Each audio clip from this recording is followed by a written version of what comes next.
Well, thanks for the very kind, generous introduction. Thanks, everyone, for being here. I want to once again acknowledge the support of the Erskine program that's making my stay at your institution possible.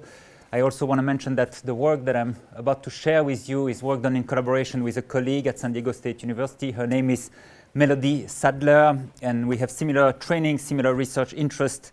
But one of the great things about Melody is that she's an expert in statistical analysis, so she's able to do fancy stuff with data sets, and so I'm not the expert, but it allows me to get at question that I've been interested in for a while. So I'm going to talk about one project, one study that's done in a specific context, the United States of America. That's kind of my base of operation.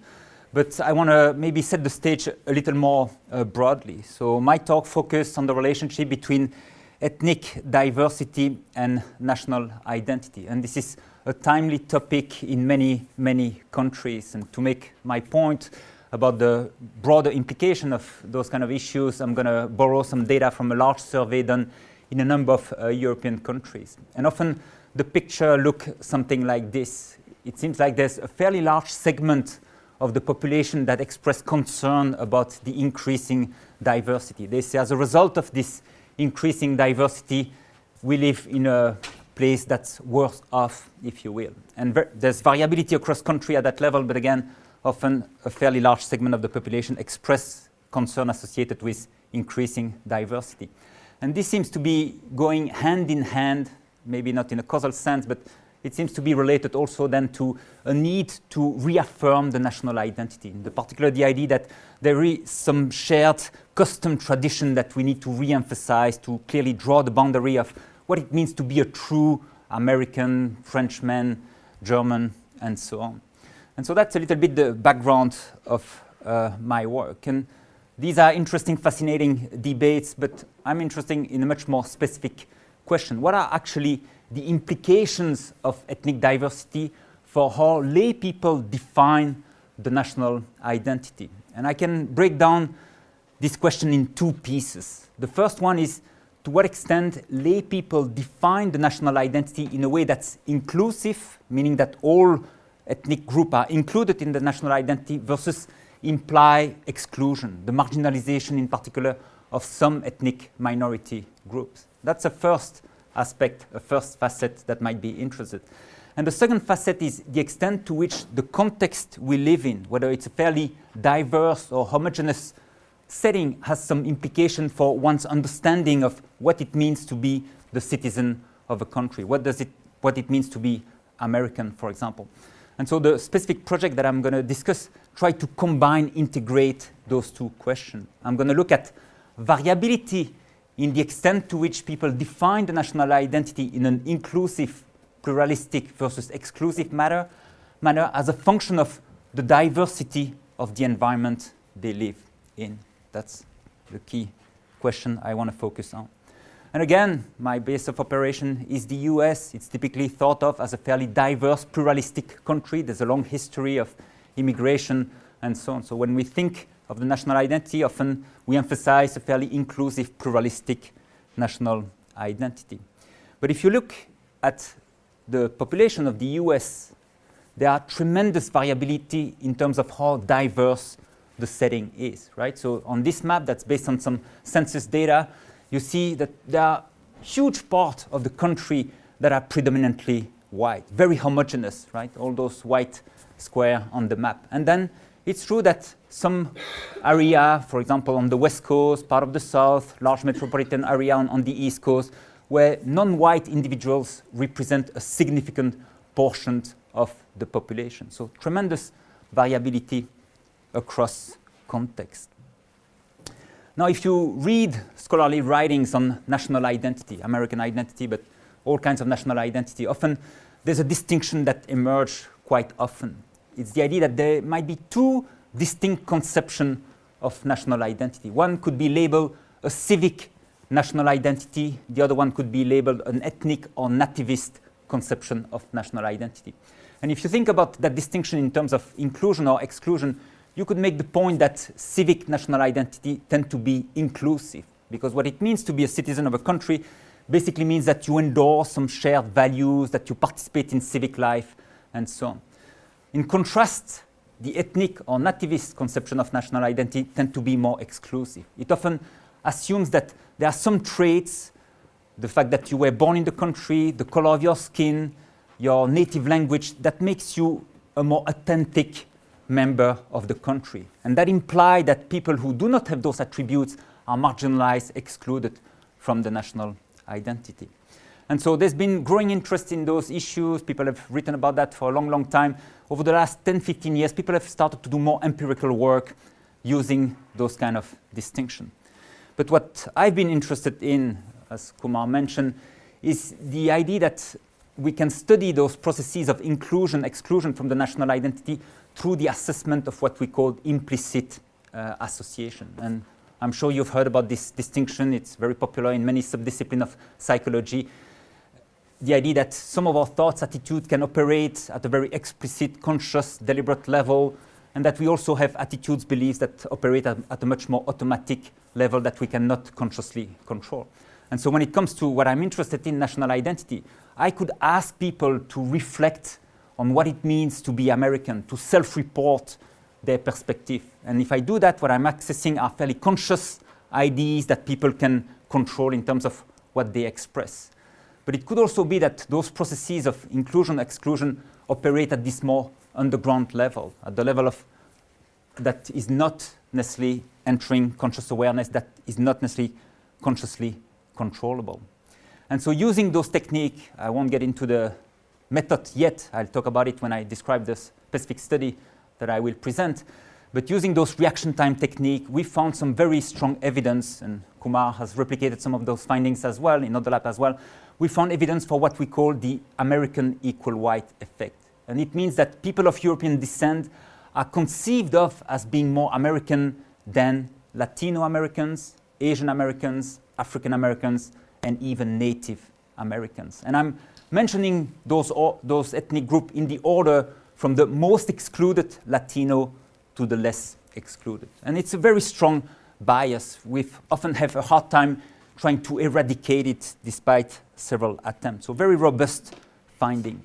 To the point that we've documented cases where there's a striking dissociation between people's conscious explicit response and their implicit association. And I'll go over a few of those cases of dissociation. For example, we've done studies during the Summer Olympic Games. And when you ask people explicitly, people will say black athletes in a sport such as track and field that's highly dominated by black athletes, they are more American than the white athletes. But if you measure implicit association, you find an effect in the opposite direction. The white athletes are more American than the black athletes.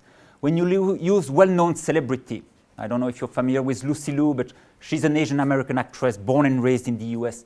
Kate Winslet, people know that she speaks with a British accent. They are aware that she's not American. And same thing, when you ask people about their conscious explicit response, they will say Lucy Liu is more American than Kate Winslet. When you ask them to do a reaction time technique that measure those associations at the implicit level, they see the white foreigner as more American than the Asian American. Native American is another interesting case, right? And when you ask people directly, who's more American, Native American or people of European descent, it makes sense to endorse the idea that the true American are the Native Americans. That's what people will say explicitly. And yet implicitly, even if you set up the task in a way that would be biased towards Native Americans, it still remains easier to associate the concept American to people of European descent. And to me, the point here is that even when our conscious thoughts reject that idea, we find evidence for this deeply ingrained linkage between being white and being American. And credit to Kumar for having shown that those implicit associations correlates with some important outcomes, right? They are not just association in our head. They seem to give opportunities to some people, restrict opportunities for other people to kind of have some downstream effect implications. So he's been showing that to the extent that people show a strong American equal white effect, they are less likely to hire an Asian American for a national security job. They are more likely to judge harshly an immigration policy if it's allegedly written by an Asian American. I've done work during the presidential campaign when President Barack Obama was initially running for office and then his re-election campaign. And we showed that people who have a strong American equal right effect were less likely to vote for Barack Obama rather than for a white politician. So that's all a little bit of background about the kind of work. In case you are curious, people have done work on those issues in New Zealand. There are a few studies that came out a decade ago. And what they have found is actually quite different from the picture emerging in the US. So to sum up what Chris Sibley and his colleague found, among Pākehā participants, they show no evidence for bias in the sense that Pākehā and Maori were equally strongly associated to the New Zealand identity. And that was true both explicitly and implicitly. And among Maori participants, there was a slight bias, but in the favor of their group, meaning that their group was seen as more American than New Zealander of European descent. That too was true explicitly and implicitly. But there was some evidence that Asian New Zealander were seen as less American than the other two groups. So at least at that level, there was a form of exclusion of people of Asian origin. So let me go back to what I want to talk about. And I'm going to focus today on a comparison between two group ethnic European Americans and Asian Americans. So to examine the extent to which they are more or less strongly associated to the American identity. So when we started to do this work, we read the literature on the relationship between context, diversity, and prejudice, in particular ethnic diversity and ethnic prejudice. And we quickly realized that that literature is actually quite complex in the sense that they are finding pulling in opposite direction. In some cases, it seems like diversity is associated with less prejudice. In other cases, diversity seems to be associated with more prejudice. So to simplify things in a 50-minute talk, I cannot do justice to all the nuances, but I would say there are two perspectives. Some of the work is based on intergroup contact theory. And that work typically suggests that, yes, as the diversity of an environment increases, you tend to see lower level of prejudice. So Miles Houston and their colleagues have done many studies in large urban environments, mostly in Europe, Germany, the UK, where they show evidence for that, right? Diversity of the environment seems to be associated with less prejudice. And then you have other findings that I would lump together under threat perspective. And those point in the opposite direction, meaning that as the diversity of an environment increases, this seems to be associated with an erosion of trust. People hunker down. This seems to go hand in hand with a sense of group threat, right? People feel threatened at various levels, symbolic, realistic threat. So there's a famous paper by a sociologist by the name of Robert Putnam that garnered quite a bit of attention, showing that diversity seems to be associated with a decline of trust. Okay? Now, if I take a step back, I think that there are a few important limitations in that literature. First is that so far people have not paid attention to those implicit automatic biases, with one exception. There's one paper out there that came out as we were starting to work on this issue that actually showed that as you live in a county or state with a greater proportion of African Americans, that seems to be associated with a stronger in-group favoritism. So you could say here diversity seems to go hand in hand with stronger preference for us over them. And it's true for both white and African American participants. So far in the literature, the relationship between ethnic diversity and lay conception of national identity has not been examined. So we could not find a study on that. I would say that in most cases, the way they conceptualize and measure ethnic diversity tend to be fairly simplistic, right? We basically equate diversity with, are there a lot of non-white individuals, for example? So maybe there are some limitation to that. And finally, many of the studies are cross-sectional in nature that prevent us from establishing a clear causal pathways between diversity and national identity. The study that I'm about to share with you address the first three limitations, and we'll get to the fourth, hopefully, in the near future. So one of our main contributions we would like to think is to introduce a more sophisticated conceptualization of ethnic diversity, context diversity. So I'm going to introduce three dimensions of context diversity that we label minority representation, variety, and integration. I'm going to define each dimension, briefly illustrate it, and then speculate about what might be the implication of that specific dimension for lay conception of national identity, the extent to which those tend to be inclusive versus exclusive. Minority representation simply get at the representation that a particular group has in the environment. So if those gray dots represent people living in an area, let's call it a metropolitan area, you see that little by little I'm depicting the fact that one particular ethnic group, let's assume that we are talking about Asian Americans, increase in size, represent a more significant proportion of the population. That means that the context becomes diverse in that sense, right? The proportion that they represent in the environment increase as I go through the slides. And so if that's the case, you could assume that the implication in terms of our mental association might be the following. It makes the ethnic minority group more salient, right? More visible, if you will. It provides opportunities to be exposed to Asian Americans, to have contact with members of that group.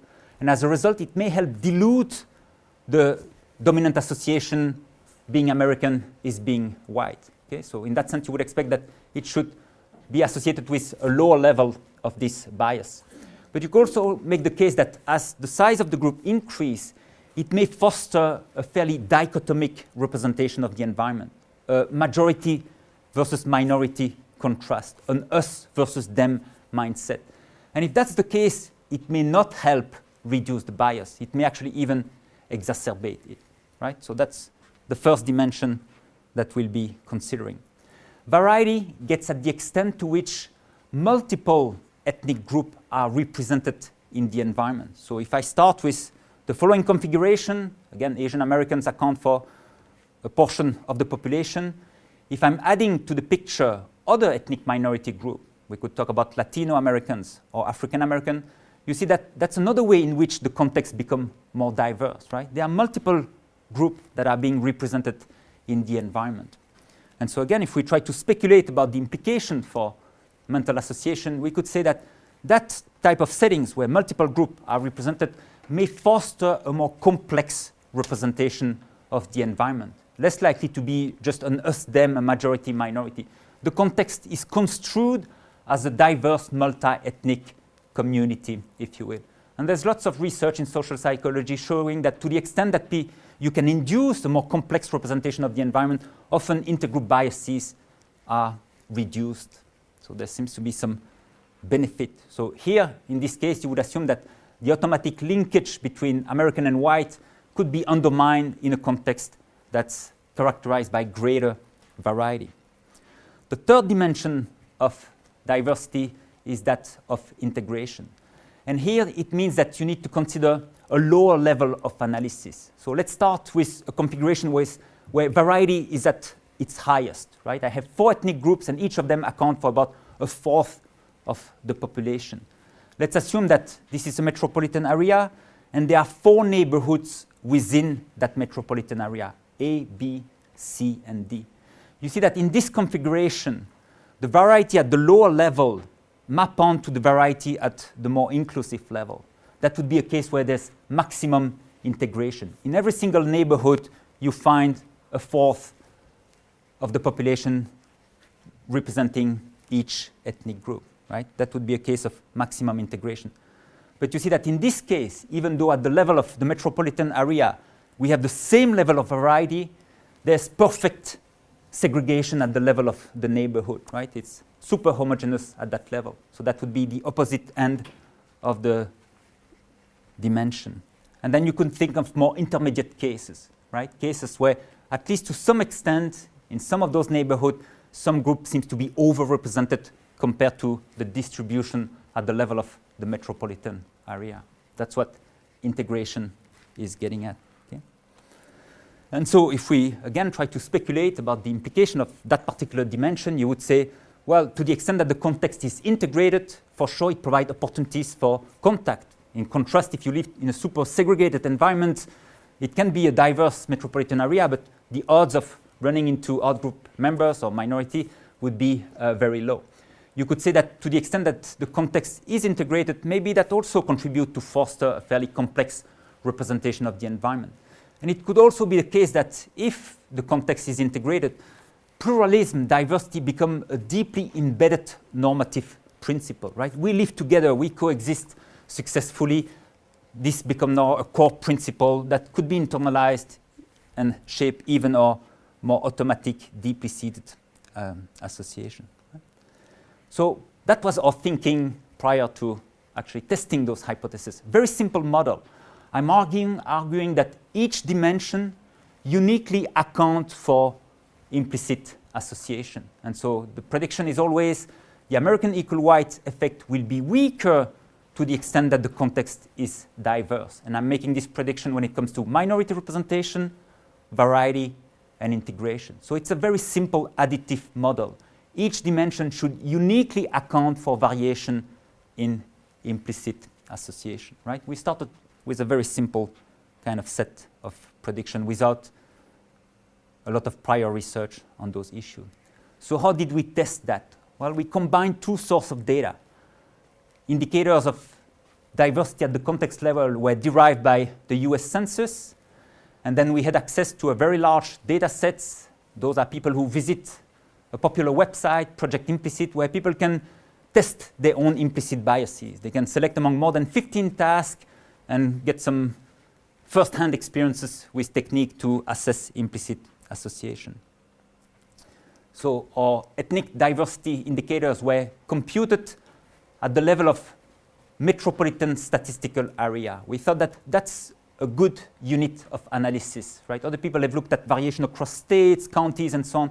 We like metropolitan statistical areas because they are relatively densely populated areas, relatively large, more than 100,000 people living there, and that they are integrated socially and economically. And so we thought that those issues of diversity should be more relevant in those kind of relatively urban, densely populated area.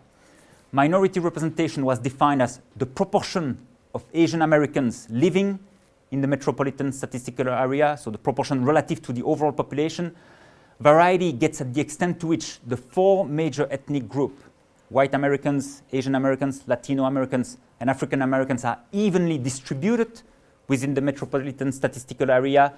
And then we also computed variety at the level of census tracts. That's pretty much a neighborhood within the metropolitan area to derive a measure of integration. Again, the idea is there evenness in variety at a lower level of analysis? Now, I will not bother you with complex math formula. I'm just showing you this to make a very simple point, is that you see that at the level of the computation of those things, we go from a fairly simple measurement, minority representation, what do Asian American represent in the population, to something that, in the computational sense, become increasingly complex. That's all we want to know about that. Okay. So to tell you a little bit more about the data sets that allow us to assess implicit association, the participants are volunteer, right? So it's not a representative sample, it's people who decide to explore their implicit biases. And they need to pick the task that is of interest to us. I'll describe the task in a minute, that compare Asian American and European American in terms of their association to the national identity, the concept American. Data were collected over a decade, from 2004 to 2015. To be included in the analysis, obviously people need to have valid IAT data, they need to complete the task, they need to report the zip code where they currently live in. That's how we can identify information about the context they live in. They need to complete some demographic information that we want to control for in our analysis. For ethical reasons, we only include participants who are 18 and older. And then we can include the MSA if we have a minimum of 200 participants with valid data, so that we have a reliable, stable estimate, if you will. In the US, there are more than 350 metropolitan statistical area. I hope you can see them. They are spread all over the US. You see that there are also a huge chunk of the country where it does not fit the definition of what a metropolitan statistical area is. So more than 350 in the country. We have data, a minimum of 200 participants for 144 of those MSAs. So We don't have all of them, but you see that we do a good job of covering the various regions. So we have data from various parts of the country, a large number of metropolitan statistical area. Very large data sets, right? More than 165,000 participants once we've applied the selection criteria that I mentioned. Relatively young, but older than your typical college students population. Larger proportion of women than men. Relatively educated participants in terms of their political orientation. We cover the full spectrum, but it's leaning slightly in the direction of liberal rather than conservative. Relatively diverse sample. You see that there's clearly an overrepresentation of Asian participants, and probably they select that task because it's of interest to them. So clearly that group is overrepresented in the sample. So again, not a representative sample, but a fairly diverse sample compared to a college student sample. So let me describe the task itself.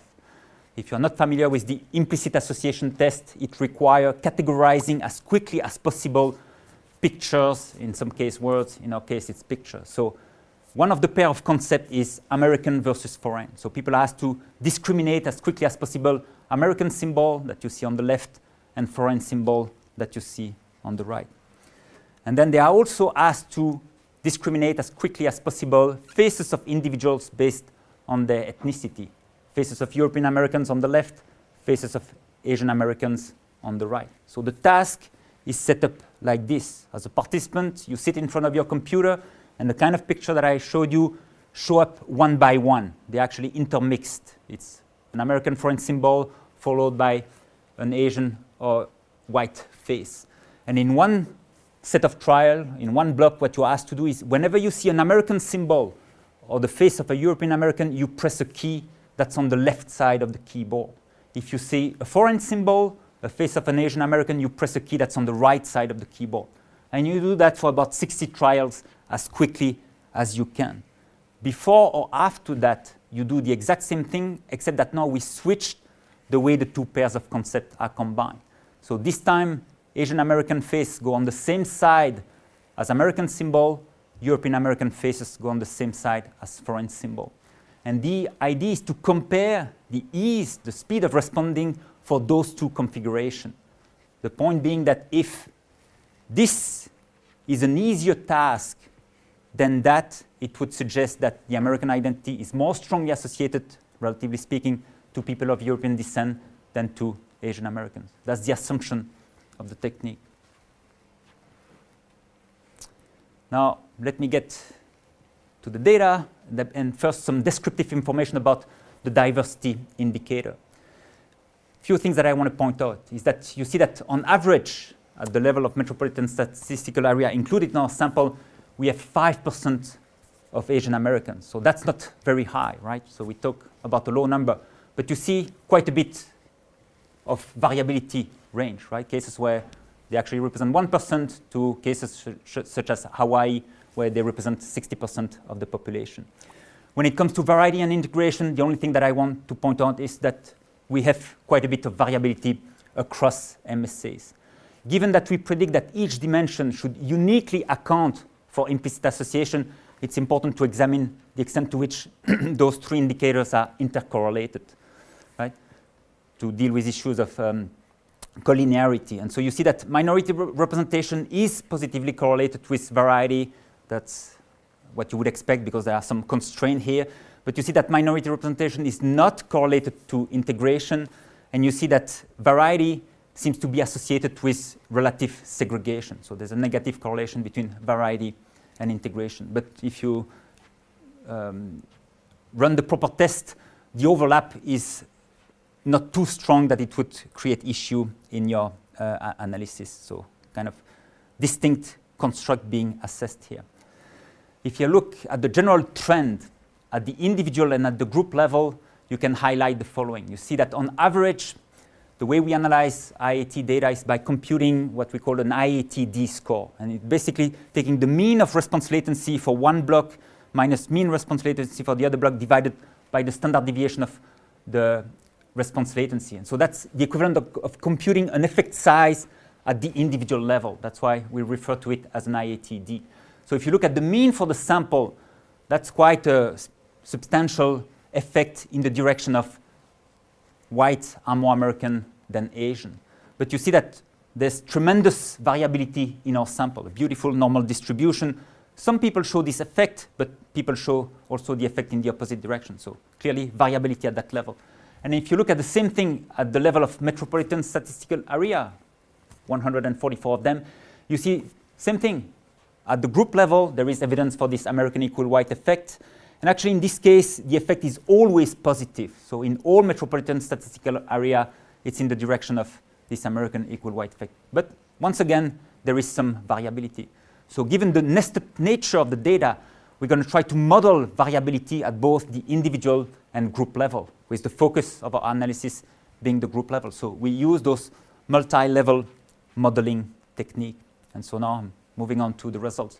The first thing that we do in an initial model is enter sociodemographic variables that are known to be predicting implicit biases, things like age, gender, education, political orientation, ethnicity of the participants.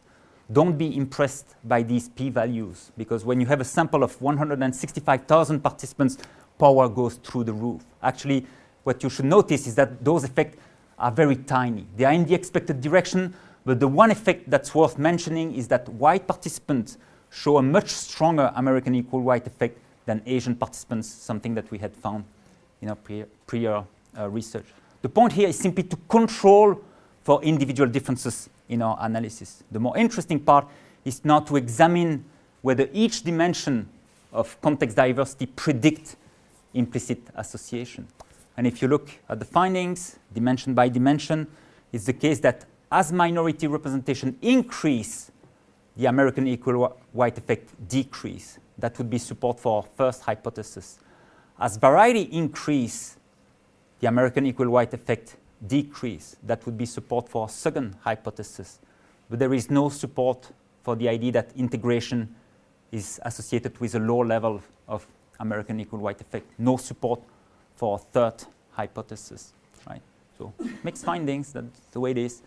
Next, we thought, well, maybe we should also, in a more exploratory manner, examine whether the effect of any of those dimensions might be qualified by other dimensions of ethnic diversity, right? It could be that the effect of minority representation is not the same depending level of variety of integration. So we entered in the next model, interaction term, right? And here we found one marginal interaction between minority representation and variety, and a significant interaction between minority representation and integration. So let me show you both of those interactions. Right?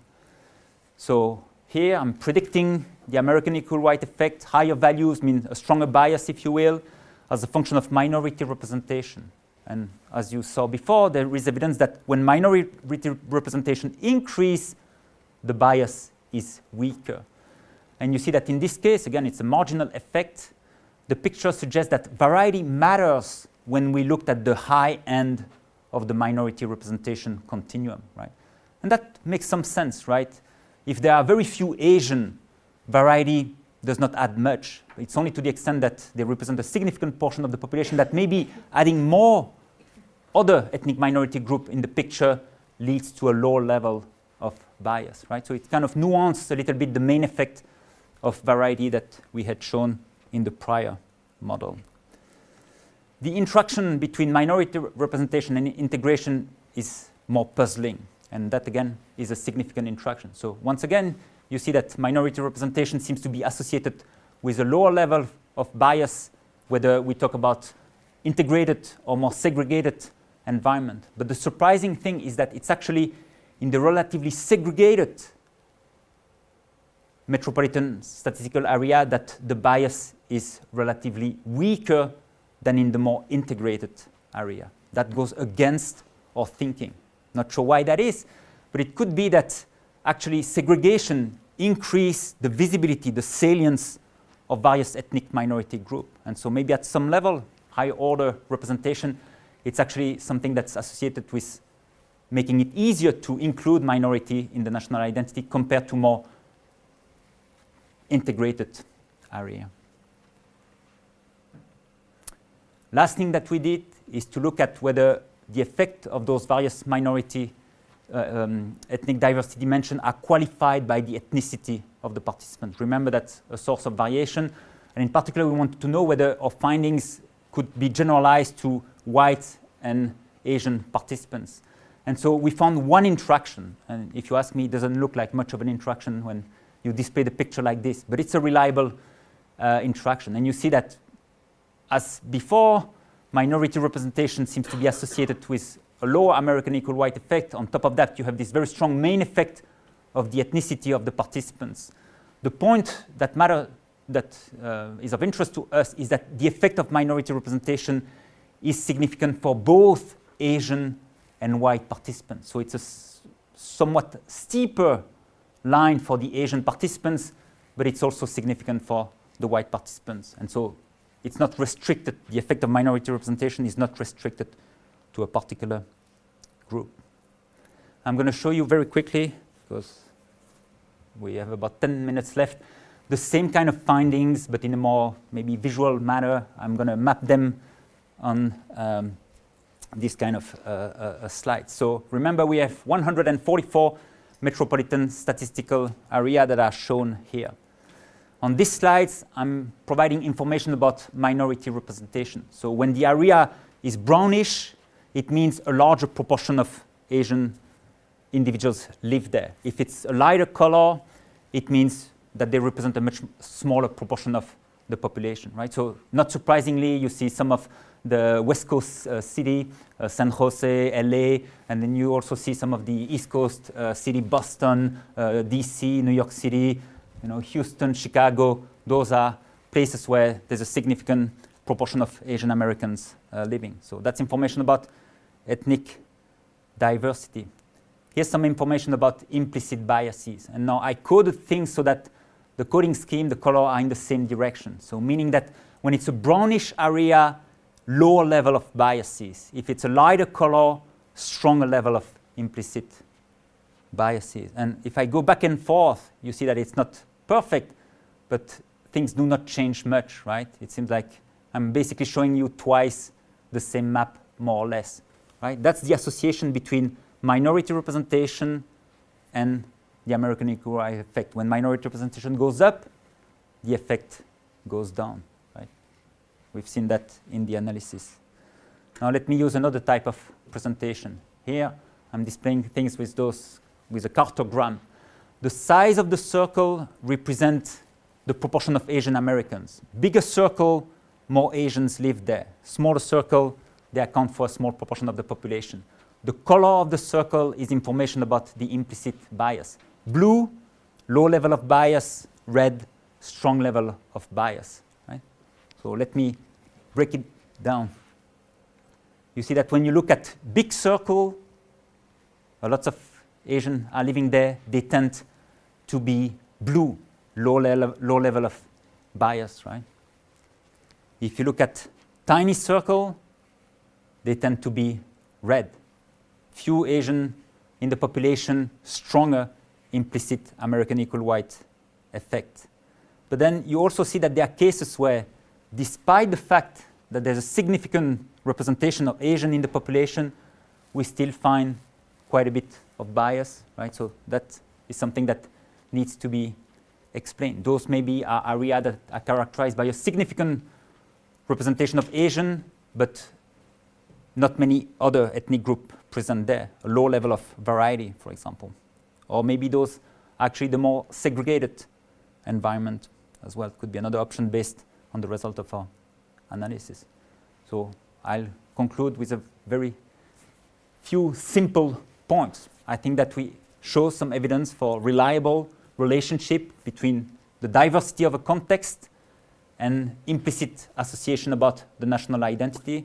To the best of our knowledge, it's the first time that this kind of relationship are documented. I think that even though we did not find support for all our hypotheses, it seems to be that there is some merit, some value to thinking about ethnic diversity in a slightly more complex, multi-dimension, multifaceted way. And the reason I say that is that every single indicator of diversity, whether it's minority representation, variety, or integration, is source of reliable effect. In some case, it's the main effect that we were looking for. In other case, it's a more complex interacting effect, but it's source of reliable variation. At this point, I've speculated about the underlying mechanism, but given the data that we have access to, we have no information whatsoever regarding what's driving those effects. And I think that it's likely that there are more than one mechanism that explain the impact that diversity may have on implicit association. So identifying those specific mediating mechanisms is a matter for future research.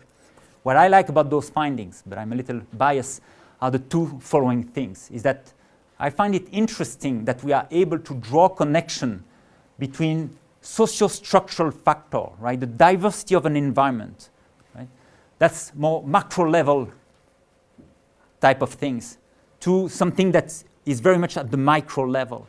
Implicit automatic association, how quickly people push computer keys, right? So it draw connection between macro and micro level, something that I think is not done enough in our field.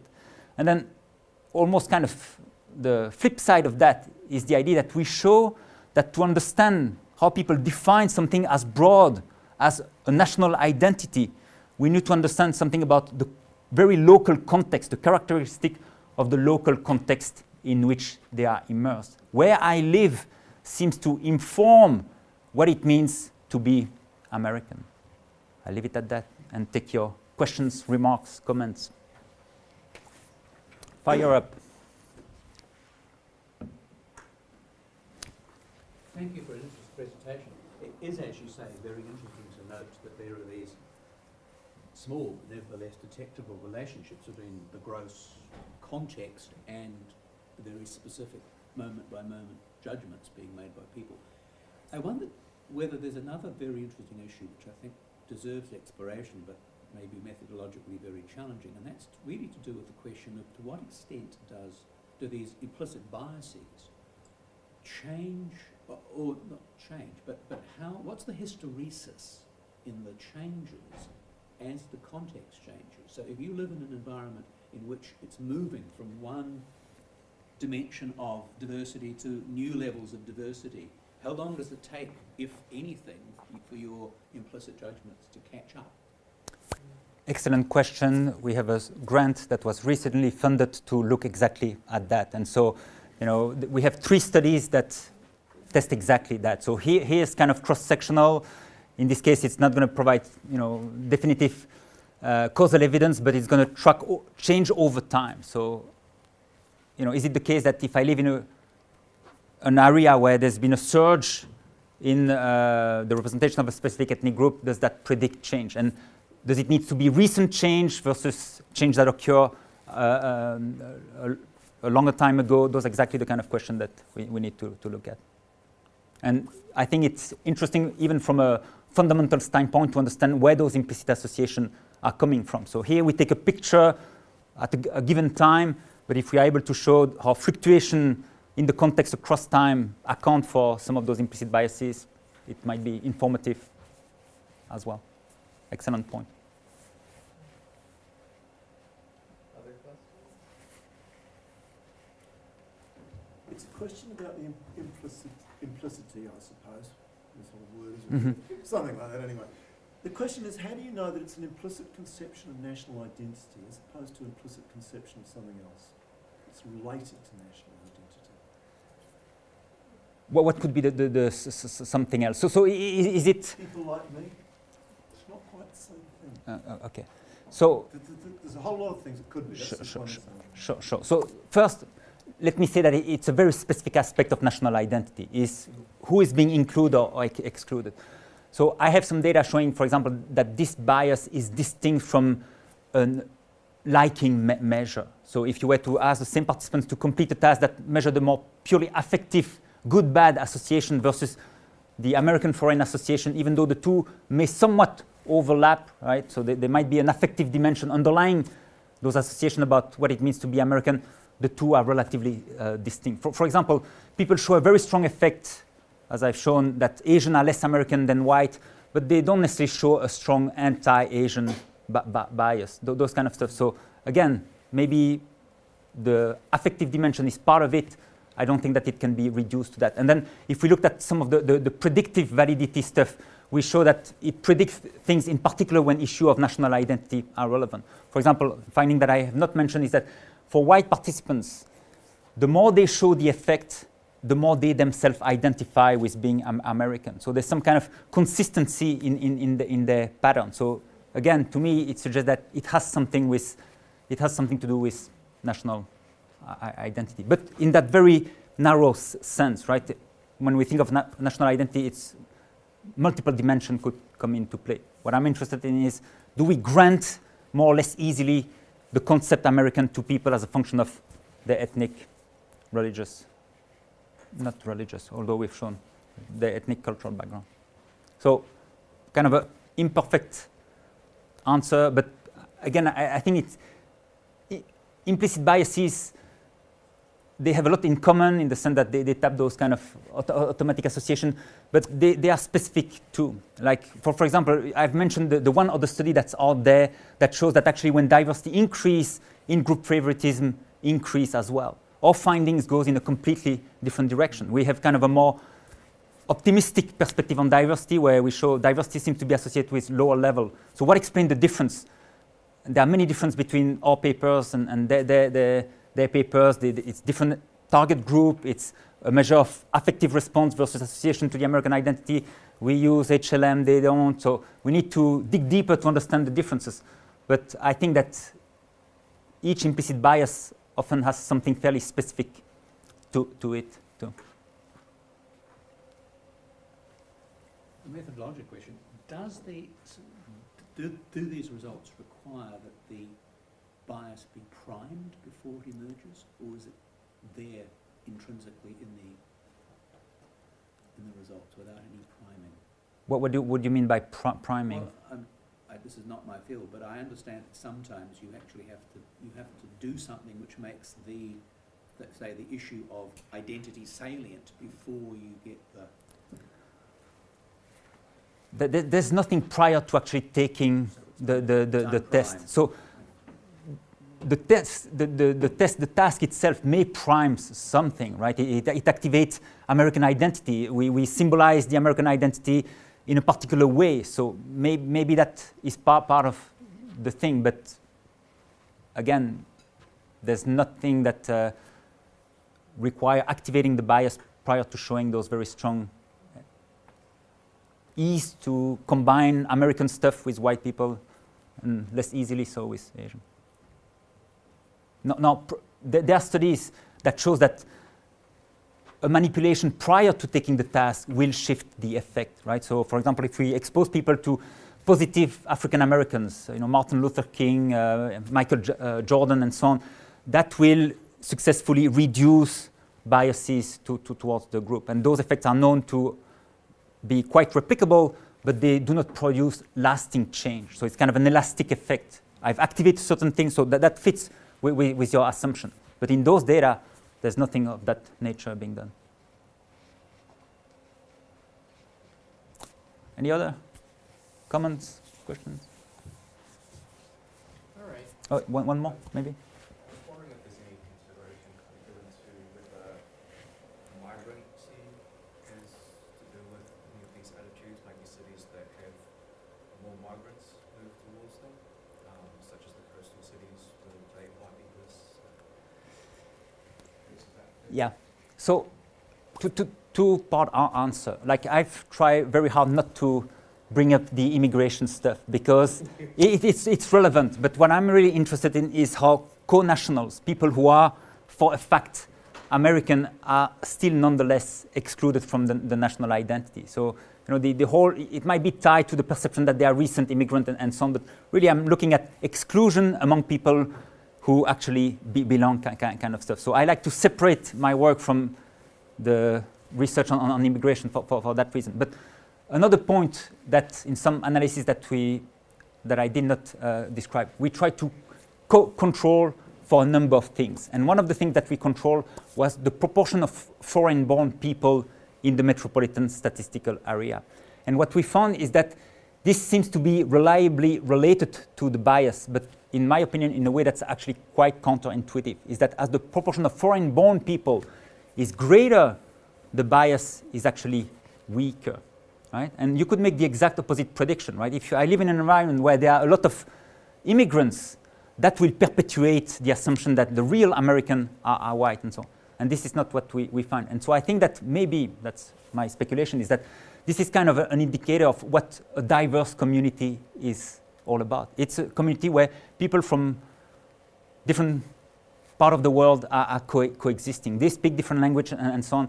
And so it might be actually helping reduce the idea that American is one thing, it's whiteness, that kind of stuff. But this is kind of preliminary finding, but I think somewhat relevant to your question. You want to leave it at that? Anyone else? Great. All right. Wonderful. Thank you, Thierry. Thank you, everyone.